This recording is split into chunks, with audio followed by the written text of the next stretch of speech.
Lənkəranda qətl törədilib. Hadisə rayonun Vilvan kəndində baş verib.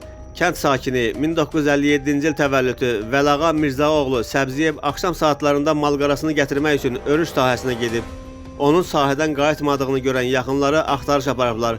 Axtarış zamanı Vəlağa Səbziyevin meyiti sahədə yol üstündə aşkarlanıb. İlkin olaraq onun kəsici-deşici alətlə qətlə yetirildiyi məlum olub.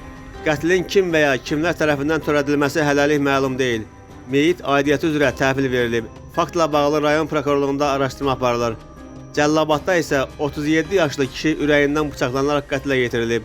Cəllabad sakini 1988-ci il təvəllüdü Bəhruz Ədalətoğlu Hüseynov rayonun Kirovka deyilən ərazisində evinin giriş qapısında bıçaqlanaraq qətlə yetirilib. Yaralı dərhal xəstəxanaya yerləşdirilsə də onun həyatını xilas etmək mümkün olmayıb. Hazırda baş verən hadisə ilə bağlı hüquq mühafizə orqanları tərəfindən araşdırmalar aparılır. Daha bir qətl hadisəsi isə Kürdəmirdə törədilib. Hadisə rayonun Sığırlı kəndində qeydə alınıb. Kənd sakini 1966-cı il təvəllüdü Nuriyev Hafiz Cümşüdoğlu münaqişə zamanı həmkəndisi tərəfindən bıçaqlanıb. Ağır xəsarət alan yaralı elə hadisə yerindəcə dünyasını dəyişib. Hadisə yerində rayonun hüquq mühafizə orqanlarının əməkdaşları cəlb olunub. Qətlin baş vermə səbəbləri araşdırılır.